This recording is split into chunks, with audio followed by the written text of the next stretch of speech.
Bonjour et bienvenue dans ce point bourse du 2 février 2022. Je rappelle que les informations et analyses sont données à titre indicatif et ne peuvent pas être considérées comme un conseil en investissement. L'investissement bourse est risqué et vous êtes responsable de tous les investissements que vous faites. Alors aujourd'hui, le CAC 40 qui prend 0,3%. Et on va le voir, il y a quelques jours, il y a pas mal de monde qui voyait une possible épaule tête-épaule sur le CAC. Alors là, c'est un peu brouillon, mais on va le détailler. On a la première épaule ici qui descend, la tête ici qui redescend, et la deuxième épaule. Donc normalement, ça devait redescendre après, mais faut éviter souvent de vouloir faire les figures avant qu'elles se produisent, parce que dans ce cas précis, ça s'est pas fait. On voit que si on zoome ici, on butait ici sur la zone des 7040 points environ, et ça aurait pu déclencher la deuxième épaule si on était reparti à la baisse, mais on est reparti en haut. Donc il n'y a pas de deuxième épaule, et à l'inverse, hop, on va dézoomer. Donc la deuxième épaule, ça allait ici et ça devait casser vers les 6500. Mais le CAC en a décidé autrement, il était en haut de l'épaule et il a continué à aller vers le haut. Donc possiblement 7500 en objectif à court terme pour le CAC. On va pouvoir enlever la petite figure. On garde celle-là, hein, c'est notre objectif. Et le CAC donc, qui repasse au-dessus des 200 points pivot à 7112. Donc plutôt une bonne chose, hein. On est au-dessus de toutes les moyennes mobiles au niveau du CAC. La correction semble être passée. On va le voir aussi sur les marchés étrangers, c'est un peu la même chose. Le Nasdaq, alors le Nasdaq est un peu moins bien aujourd'hui, hein. Il a ouvert à plus 1%. Il est redescendu un peu, il est un peu en négatif là. Mais ce qui est bien, c'est qu'il a comblé le gap directement. Donc au lieu de laisser un trou dans la cotation, il est allé le rechercher directement dans la journée. Donc ça, c'est plutôt sain pour les séances à venir. On va pouvoir repartir d'ici. Là, on travaille autour de la moyenne à 200 jours sur les 15 000 points.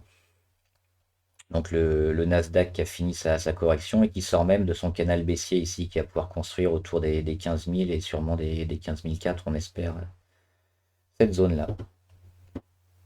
Et on attaque avec les actions. Alors il y a quelques actions qui ont explosé aujourd'hui qui sont intéressantes. Il y a Alphabet qui a annoncé des bons résultats, donc plus 10% à l'ouverture sur les 30 030, mais ça a été vendu pour la plupart, hein. On voit gros chandelier rouge. Mais on partait d'ici, hein. On partait de 2800. Alors c'était important, on avait eu une petite occasion de se placer. C'était lundi soir ou mardi, parce qu'on était retourné au-dessus de son support à 2666. Et en plus, on était au-dessus également de sa moyenne à 200 jours. Donc c'était plein de signes positifs sur Alphabet. Il y avait aussi un retournement au niveau de la MACD et le RSI qui était en courbe ascendante. Donc tout ça, ça nous donnait des bonnes indications. Et aujourd'hui, ça explose. Donc il faut voir si ça va continuer les prochains jours. Si ça redescend un peu, c'est pas grave, hein. Ce qu'il faudrait, c'est qu'on casse pas cette oblique rouge ici sous les 2009. Donc on les maintienne et que les moyennes ici à 20 et 1,50 reviennent rapidement sur les 2009. Et si on tient après, ce sera une bonne chose pour Alphabet qui devrait continuer à aller chercher ses plus hauts. ABV, sinon ABV, je vous en avais déjà parlé il y a un moment. Et j'espérais un repli, mais il n'y a pas eu vraiment de repli. On voit qu'elle consolide ici depuis début janvier, mi-janvier à peu près. Et elle baisse pas au niveau de la cotation. Il y a juste eu une journée ou deux où elle est allée chercher un peu un point bas avec une mèche. Mais c'est une consolidation à plat sur ABV, donc c'est très bon signe. Et moi je suis rentré parce que c'est probablement une action qui va continuer sa progression et puis qui donne des dividendes tous les 3 mois. Donc c'est important, on le voit ici les dividendes, hein, le 13 janvier, le 14 octobre, le 14 juillet, le 14 avril. Donc c'est régulier. Et donc là, elle est toujours bien orientée. Et pas de grosse correction sur ABV. Donc c'est toujours un bon moment maintenant pour se placer sur cette valeur.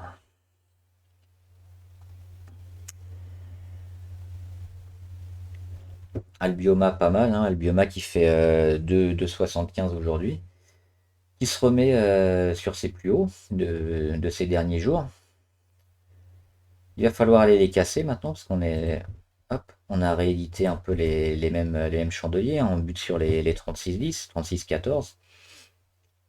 Mais on est en train de retourner toutes les moyennes, hein, depuis la fin de l'année où on est sorti de cette tendance baissière. On a construit et puis là on devrait repartir vers le haut normalement sur Albioma. Donc là cette zone de construction qui sert aussi de retournement et un peu d'accumulation pour les investisseurs. Et maintenant dès qu'on va dépasser les 36,14, on pourra aller vraiment chercher plus haut. Donc à surveiller pareil cette semaine. Très positif sur Albioma. ArcelorMittal aussi c'est pareil. Alors Arcelor ils ont bien corrigé depuis la mi-janvier. Ils sont descendus sous toute leur moyenne ici pour descendre à 25. Et donc, comme un peu tous les marchés, tout le CAC et les actions, c'était un peu dans l'excès. Donc, on a commencé à mettre un palier. Et là, on rebondit. Donc, sur le rebond, on peut aller chercher probablement un peu plus haut sur ArcelorMittal. Donc là, on est sur les 28. Aujourd'hui, on a alterné un peu entre au-dessus et en dessous des 28. Il y a toutes les moyennes ici qui sont regroupés. Donc ça, c'est un des scénarios des scénarios un peu intéressants quand on est comme ça, juste en embuscade. C'est bon signe de se mettre en position à l'achat ici. Donc là, pareil, la MACD est en train de se retourner. Le RSI aussi, on est dans une courbe ascendante au niveau des dernières séances. On a posé un point bas à 25,30 environ. Donc l'objectif, c'est d'aller retourner dans ce petit tunnel entre les 29,5 et les 30,8. Donc plutôt orienté à la hausse sur le court terme, aller jouer le rebond sur ArcelorMittal dès demain. Sur les 28 euros à acheter. BIC, pas grand chose à dire. BIC qui continue de travailler dans son triangle ici, hein, entre les 51,20 et les 49 environ. Donc toujours positif sur BIC, hein, on est dans une phase ascendante. On va laisser la valeur travailler et puis espérer que ça vienne casser. Alors ça c'est en rouge normalement. Hop. Ça vienne recasser les 51,20 pour vraiment lâcher les chevaux. Mais on est bien placé en ce moment sur BIC. Etsy, c'est un peu la mauvaise nouvelle. C'était du spéculatif, hein. On joue le rebond technique sur Etsy qui a posé un palier ici, un bon support sur les 138 dollars, qui était bien remonté, qui avait cassé l'oblique, et puis aujourd'hui, là, qui rend un peu tout ce qu'elle avait. Donc on va surveiller. Si on reste ici sur des 138, ça ira. Par contre, si on enfonce, vu que la tendance est quand même bien baissière, on risque de retourner à nouveau aux alentours de cette oblique et de piquer vers les 120. Donc on surveille surtout le point pivot autour des 137, 138 dollars. Si ça casse, on oublie. Par contre, on peut très bien rebondir demain et aller jouer le rebond un peu plus haut vers les 180. Donc on surveille toujours les zones pivot ici, 138 et puis les 150 pour aller chercher plus haut. La Française des Jeux, on est toujours en tendance baissière, hein, même s'il y a eu un petit rebond ces derniers temps, mais c'est beaucoup trop tôt pour annoncer un retournement. Donc on peut encore aller chercher l'oblique, redescendre sur les 36, voire les 34,5. Pour l'instant, c'est plus prudent de rester à l'écart de la Française des Jeux et d'attendre qu'elle ait vraiment, vraiment mis un support intéressant et que les moyennes sont un peu retombées. Pour l'instant, c'est pas le cas.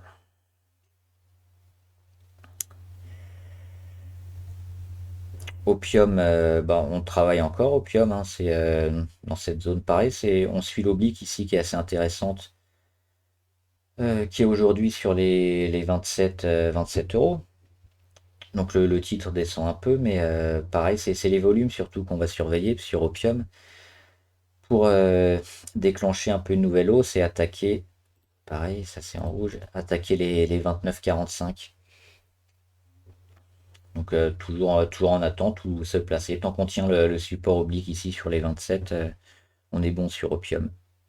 Imeris, il se passe pas grand-chose, hein, il est toujours attaqué les 41,30. Alors il y a une baisse de la volatilité, c'est bien. Ça va permettre un peu de relâcher les chevaux si on a des bonnes nouvelles. On est au-dessus de toutes les moyennes mobiles, donc c'est positif. On est en train de consolider, pareil, à plat. On dégrade pas trop au niveau du prix. Donc c'est une bonne chose aussi sur Imeris, qu'on voit des bons signaux. Toujours dans l'optique d'aller chercher les 44 et 45 à court terme. Calaray, bah Calaray marche bien.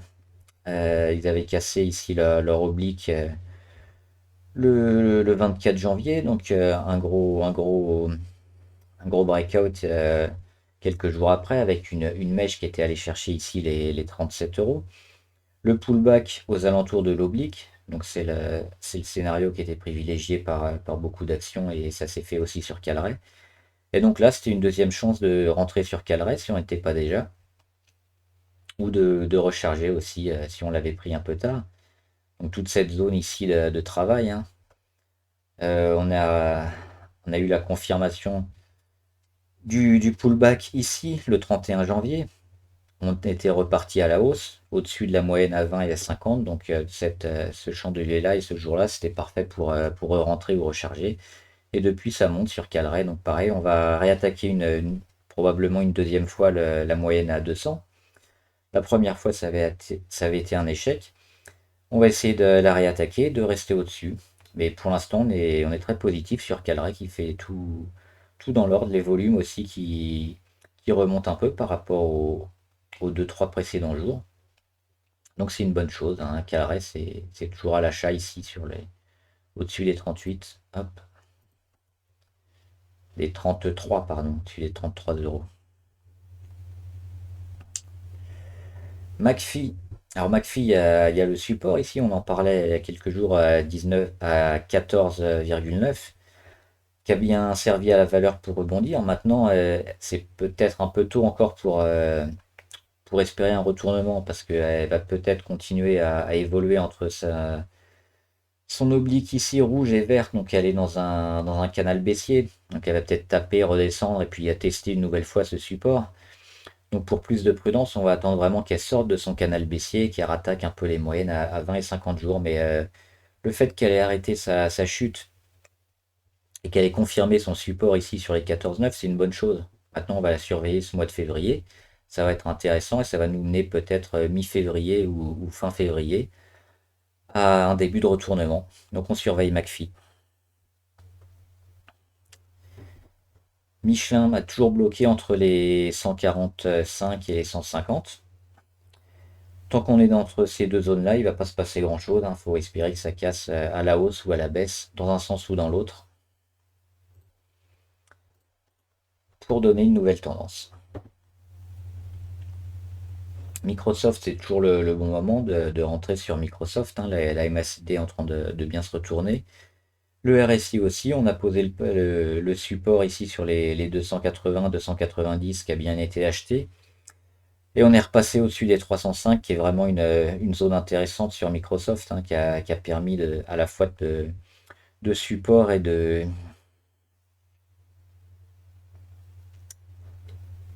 pallier à la hausse et à la baisse. Donc là, qu'on les refranchit une nouvelle fois, ça dénote une bonne force pour le titre, qui va probablement continuer sa hausse. Et pareil, ça donne des dividendes assez fréquemment, hein, pour Microsoft, même s'ils ne sont pas énormes, ils sont assez réguliers. Donc une bonne valeur à avoir dans son portefeuille ici sur un prix d'achat qui est intéressant à 309. Nvidia.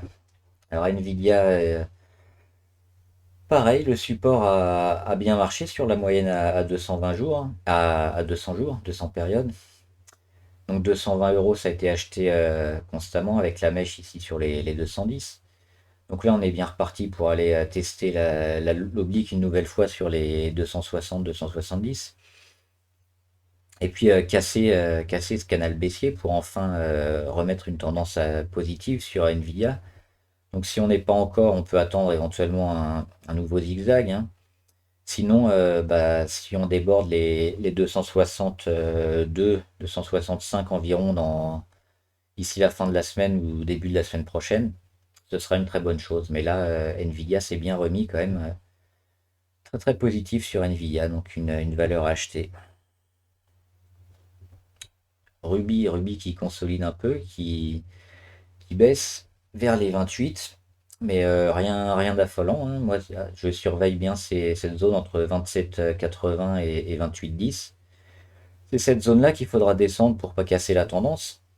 Sinon, on est bien parti pour aller vers le haut sur Ruby, donc on surveille quand même à court terme la zone des 27,8. Sartorius plus 1% aujourd'hui. Toujours positif sur Sartorius. On espère qu'elle aille chercher rapidement les 400. Il n'y a pas de raison pour l'instant de quitter la position et de vendre, hein. On a de bonnes chances d'y aller encore demain et après-demain. Donc on tient sur Sartorius.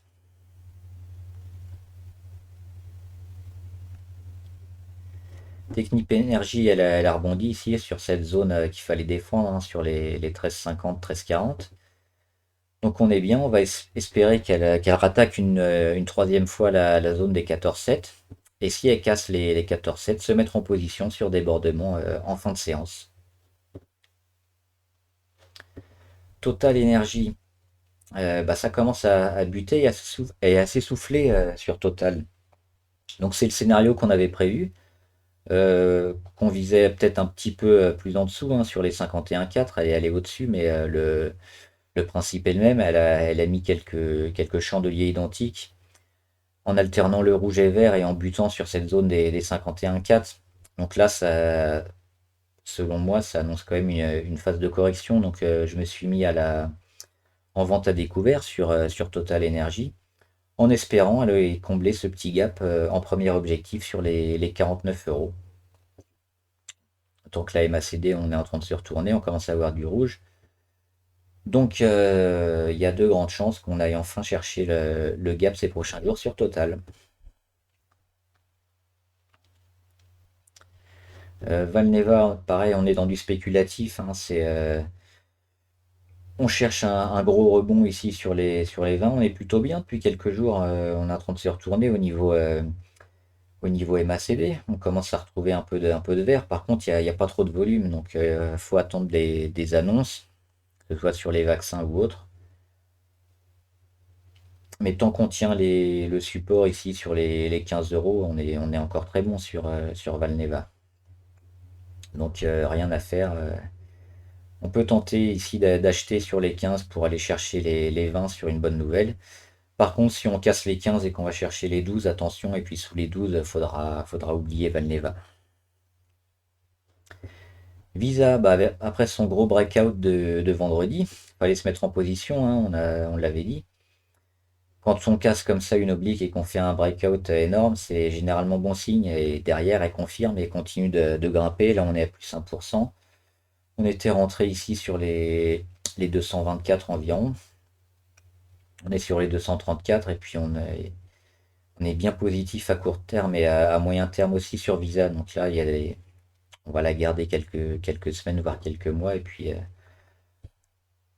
voir ce qu'elle va donner. Mais c'est toujours un bon moment, hein, à se mettre sur Visa. On va juste attendre qu'elle confirme ici, si je le trace mieux. La zone a dépassé des 236, mais il n'y a pas de raison qu'elle bute plus que ça là, sur cette zone. Il y avait Virgin aussi qu'on voulait montrer. Euh, Virgin Galactic.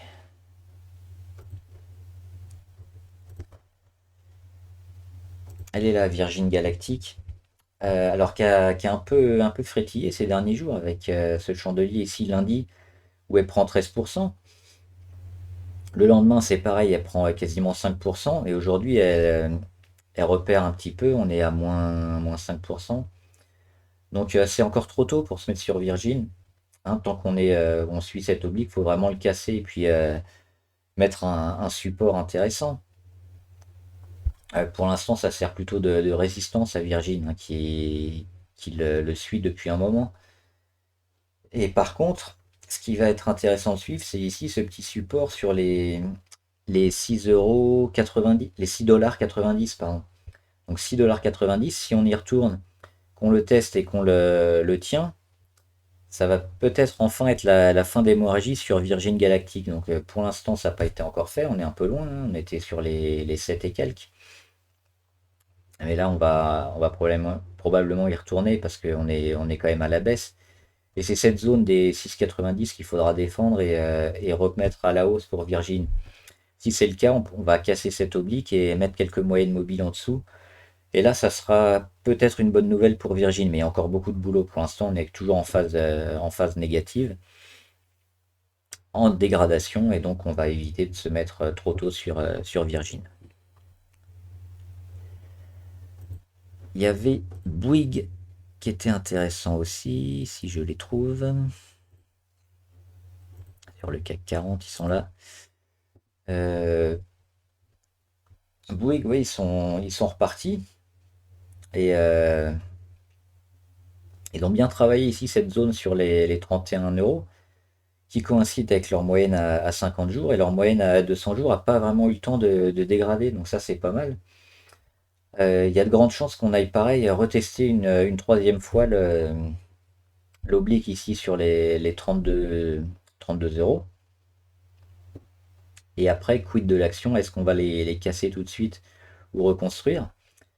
Quoi qu'il en soit, ici, pour rentrer sur Bouygues, c'est probablement un bon moment à 31 euros. À 32,8, il y aura des chances qu'elle consolide un peu et qu'elle vienne recorriger probablement aussi entre les 31,5, donc on pourra recharger. Mais si elle consolide pas et qu'elle repart direct en cassant l'oblique à 32,7, le prix d'achat ici à 31 est excellent. Donc Bouygues, c'est pareil, c'est à surveiller. C'est peut-être le bon moment pour se mettre sur Bouygues. On verra les prochains jours, mais si on passe ici cette zone des 31,7, ça sera un bon signal d'achat. Donc à surveiller. Danone. Danone intéressant aussi, qui pareil, qui est acheté ici sur son support à 55 euros et sa moyenne en jaune, on ne la voit pas, elle est sous le support. Sa moyenne mobile en jaune, donc ça a été racheté. Intéressant de suivre Danone et de voir si elle finit sa correction. Donc là, on est quand même en une petite phase de correction. Un peu trop pentu, c'est pas très pertinent, mais si les prochains jours on continue de tenir cette zone à 55 et qu'on arrive à inverser la MACD, là on va pouvoir probablement se placer sur Danone parce que si on arrive à casser les 58, ce sera un signal très fort, on l'a déjà testé plusieurs fois. Et on voit une figure, alors c'est comme Thales qu'on va voir un peu tout à l'heure, avec une tasse avec anse. Donc on a la tasse ici, et puis on va tester l'anse. Donc si on revient sur les 58, qu'on la teste et qu'on casse, après c'est généralement très bon signe. Donc Danone qui a bien corrigé, qui est sorti, qui va tester la lance et qui va aller la retester plus tard. Donc c'est une zone qu'on va surveiller entre 55 et 58. Et si on se remet sur les 58 en embuscade, ce sera le moment d'acheter Danone. On va voir Thales, c'est pareil. Thales qui a fait une grosse phase de correction, hein, ici, qui est sorti début janvier. Et donc on a pareil, on a la tasse ici et Lance qui est en train d'être travaillée. Donc avec sa petite zone de travail entre les 83,6 et les 80. Donc là aujourd'hui on est allé un peu plus bas, mais on est revenu quand même aux alentours. Donc ça c'est plutôt positif. Et puis on va aller encore tester. Donc pareil, on va tester les 83,6, 84. Et puis le jour où ça va lâcher, on va pouvoir aller chercher plus haut et remettre une tendance de fond un peu plus long terme sur Thales. Donc c'est pareil, c'est des zones qu'il faut surveiller ici sur les 83,6 et puis se mettre en position le jour où ça va lâcher. Donc Thales est un peu plus en avance par rapport à Danone, on est plus proche, donc pareil, on surveille les 83,4, 83,6. Il y avait Euromedis aussi, que j'ai pas là. Je l'avais mis quelque part. Hop, hop.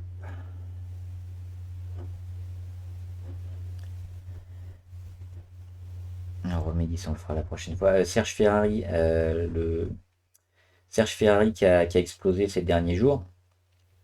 Alors maintenant, techniquement, c'est pas le moment d'entrer, hein, d'autant qu'elle fait une mèche basse, mais peut-être sur consolidation.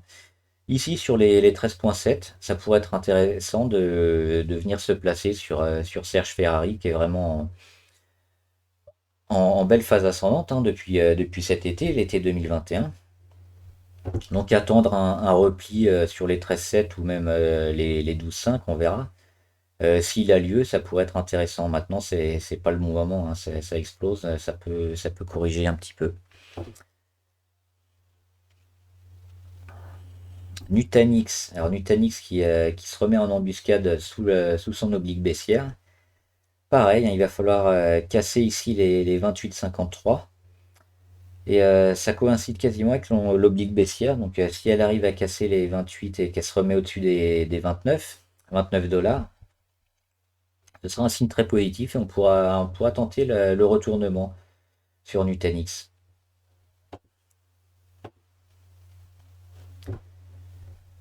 Mersenne, on l'avait dit lundi, je crois, ça sentait quand même les petits allers-retours, hein. On va voir du rouge et du vert sur Mersenne, donc il n'y a pas grand-chose à faire en ce moment. Mais on est positif tant qu'on reste au-dessus des 35,5 ici, qu'on a redépassé lundi dernier.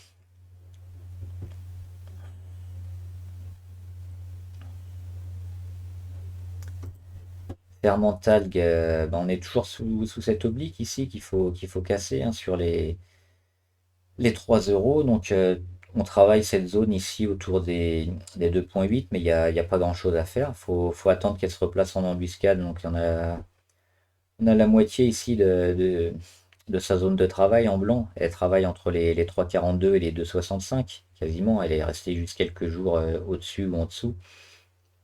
Mais il y a cette grosse zone de travail, il faut en sortir. Donc pour l'instant, il y a rien à faire. Il faut d'abord qu'elle casse l'oblique ici rouge et qu'elle récupère son oblique ascendante qu'il avait un peu propulsée vers le haut sur les 3,10. Et alors seulement on pourra espérer qu'elle vienne attaquer les 3,40 à nouveau. Donc là, il y a encore énormément de travail et de séances à faire sur Fermentalg. Orpea, Orpea, bah, ça continue de tester le support à 37,5. Quand il va lâcher, ça va peut-être aller encore plus bas. Donc attention, c'est une action qui est un peu dangereuse en ce moment, Orpea.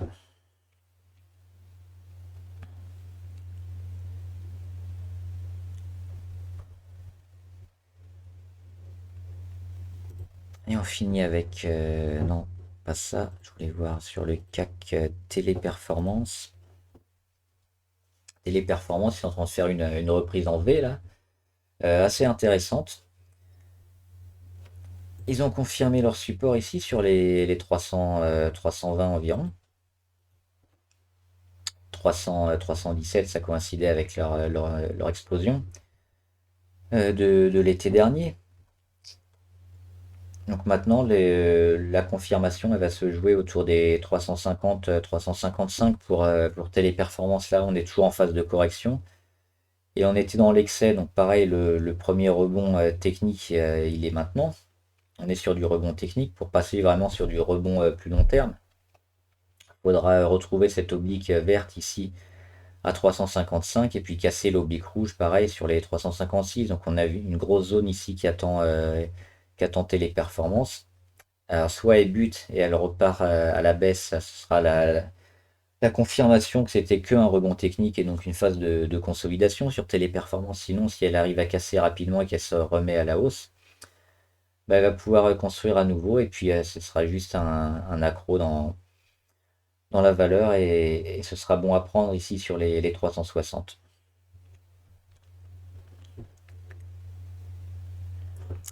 Voilà, j'espère que la vidéo vous a plu. N'hésitez pas à la partager avec des amis ou des investisseurs que ça puisse intéresser. Laissez en commentaire les valeurs que vous suivez et que vous voulez qu'on analyse. On le fera ensemble. Et n'oubliez pas de liker cette vidéo pour un meilleur partage. Je vous remercie. Bon trade, à plus.